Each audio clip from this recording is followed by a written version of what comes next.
نوجوان عبدالستار کراچی میں کپڑے کا کاروبار کرتا تھا۔ ایک دن وہ کپڑا خریدنے مارکیٹ گیا۔ وہاں کسی نے ایک شخص کو چاقو مار دیا۔ زخمی زمین پر گر کر تڑپنے لگا۔ لوگ زخمی کے گرد گھیرا ڈال کر تماشا دیکھتے رہے۔ وہ شخص تڑپ تڑپ کر مر گیا۔ نوجوان عبدالستار کے دل پر داغ پڑ گیا۔ سوچا، معاشرے میں 3 قسم کے لوگ ہیں: دوسروں کو مارنے والے، مرنے والوں کا تماشا دیکھنے والے اور زخمیوں کی مدد کرنے والے۔ نوجوان عبدالستار نے فیصلہ کیا کہ وہ مدد کرنے والوں میں شامل ہوگا، اور پھر کپڑے کا کاروبار چھوڑ کر ایک ایمبولینس خریدی۔ اس پر اپنا نام لکھا، نیچے ٹیلی فون نمبر لکھا اور کراچی شہر میں زخمیوں اور بیماروں کی مدد شروع کر دی۔ وہ اپنے ادارے کے ڈرائیور بھی تھے، آفس بوائے بھی، ٹیلی فون آپریٹر بھی، سویپر بھی اور مالک بھی۔ وہ ٹیلی فون سرہانے رکھ کر سوتے، فون کی گھنٹی بجتی، یہ ایڈریس لکھتے اور ایمبولینس لے کے چل پڑتے۔ زخمیوں اور مریضوں کو اسپتال پہنچاتے، سلام کرتے اور واپس آ جاتے۔ عبدالستار نے سینٹر کے سامنے لوہے کا غلہ رکھ دیا۔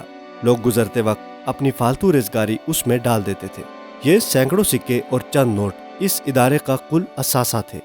یہ فجر کی نماز پڑھنے مسجد گئے۔ وہاں مسجد کی دہلیز پر کوئی نوزائیدہ بچہ چھوڑ گیا تھا۔ ایک شخص نے اس بچے کو ناجائز قرار دے کر لوگوں سے قتل کرنے کا کہا۔ لوگ جیسے ہی مارنے کے لیے آئے تو عبدالستار ایدھی پتھر اٹھا کر ان کے سامنے کھڑے ہو گئے اور ان سے بچہ لے لیا۔ بچے کی پرورش کی۔ آج وہ بچہ بینک میں بڑا افسر ہے۔ یہ ناشیں اٹھانے بھی جاتے تھے۔ پتہ چلا گندے نالے میں ناش پڑی ہے۔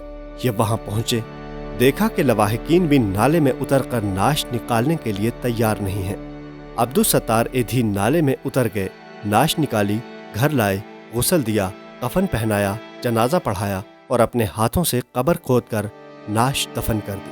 بازاروں میں نکلے تو بے بس بوڑھے دیکھے، پاگلوں کو کاغذ چنتے دیکھا، آوارہ بچوں کو فٹ پاتھوں پر سوتے دیکھا تو اولڈ پیپل ہوم بنا دیا، پاگل خانے بنا لیے، چلڈرن ہوم بنا دیا، دسترخوان بنا دیے، عورتوں کو مشکل میں دیکھا تو میٹرنٹی ہوم بنا دیا۔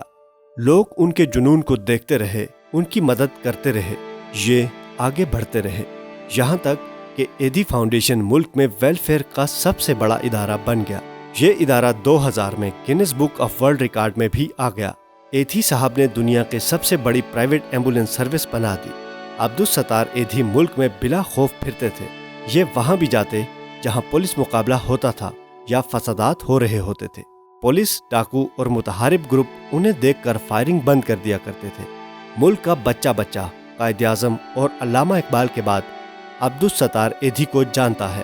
ایدھی صاحب نے 2003 تک گندے نالوں سے 8000 ناشیں نکالی، 16000 نوزائیدہ بچے پالے، انہوں نے ہزاروں بچیوں کی شادیاں کرائیں۔ یہ اس وقت تک ویلفیئر کے درجنوں ادارے چلا رہے تھے۔ لوگ ان کے ہاتھ چومتے تھے، عورتیں زیورات اتار کر ان کی جھولی میں ڈال دیتی تھیں۔ نوجوان اپنی موٹر سائیکلیں سڑکوں پر انہیں دے کر خود وین میں بیٹھ جاتے تھے۔ عبدالستار ایدھی آج اس دنیا میں نہیں ہیں، مگر ان کے بنائے ہوئے فلاحی ادارے دکھی انسانیت کی خدمت میں مصروف ہیں۔ اللہ پاک ایدھی مرحوم کو جنت الفردوس میں اعلیٰ مقام عطا فرمائے، آمین۔